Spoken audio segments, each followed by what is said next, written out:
श्रीमंतीचा माज आणि बाळूमामांची शिकवण, एक डोळे उघडणारी सत्यकथा. रामकृष्ण हरी माऊली बोलगड्या मराठीमध्ये तुम्हा सर्व भक्तांचं स्वागत करतो. मित्रांनो, आजचा हा व्हिडिओ फक्त एक कथा नाही, तर आपल्या प्रत्येकाच्या आयुष्याला आरसा दाखवणारा एक धडा आहे. आजच्या जगात माणुसकीपेक्षा पैशाला जास्त किंमत दिली जाते.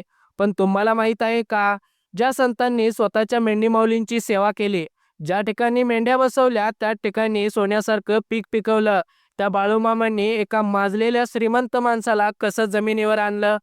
आज आपण पाहणार आहोत की जेव्हा अहंकार आकाशाला भिडतो तेव्हा सद्गुरू बाळूमामा त्याला कशा प्रकारे व्यसन घालतात.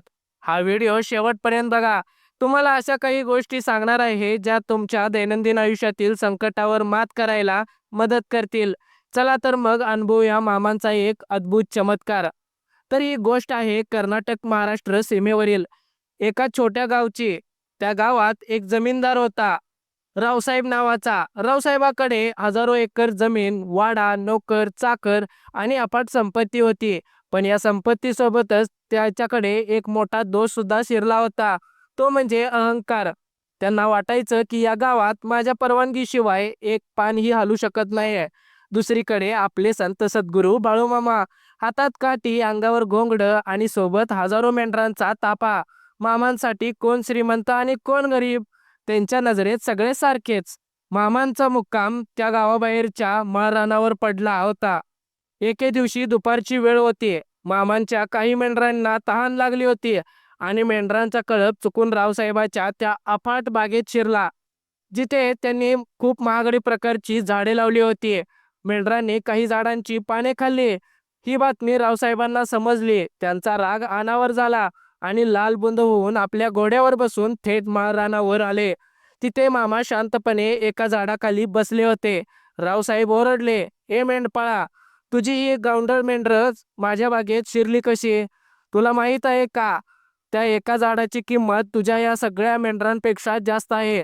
मामा शांत होते. त्यांनी वर पाहिलं आणि संत आवाजात म्हटलं, "बाळा, झाडं निसर्गाची आहेत आणि मेंढरं देवाची. जे निसर्गाचं होतं ते निसर्गाला मिळालं. त्यात इतका संताप कशाला?" पण रावसाहेबांचा माज उतरला नव्हता. त्यांनी मामांना अर्वाच्य भाषेत बोलायला सुरुवात केली. पण मामा फक्त हसले आणि म्हणाले, "वेळ खूप बलवान असते रे बाळा. आज तू घोड्यावर आहेस, उद्या कदाचित पायी चालावं लागेल." मामा तिथून निघून गेले. पण त्यानंतर जे घडलं ते पाहून संपूर्ण गाव थक्क झालं. पुढच्या काही महिन्यात त्याच गावात असा भीषण दुष्काळ पडला की रावसाहेबांच्या विहिरीचे पाणी आटले. ज्या बागेचा त्यांना गर्व होता ती बाग वाळून राख झाली. धंद्यात इतका मोठा तोटा झाला की सावकारांनी वाड्यावर, ज्या रावसाहेबांच्या दारात हत्ती झुकले होते, त्याच घरात आता 2 वेळच्या अन्नाची चिंता वाढली होती. त्यांचे नातेवाईक, मित्र जे केवळ पैशासाठी सोबत होते, त्यांनी पाठ फिरवली. रावसाहेबांना तेव्हा मामांचे शब्द आठवले. शेवटी पश्चातापाने चिंतेत पडलेले रावसाहेब अनवाणी पायाने मामांच्या शोधात निघाले. कित्येक मैल चालल्यानंतर त्यांना मामांचा कळप दिसला. रावसाहेबांनी मामांच्या पायावर लोटांगण घातलं. पैशाने माझे डोळे अंधारले होते. मामांनी त्यांना उचललं आणि मायेने त्यांच्या डोक्यावर हात ठेवला.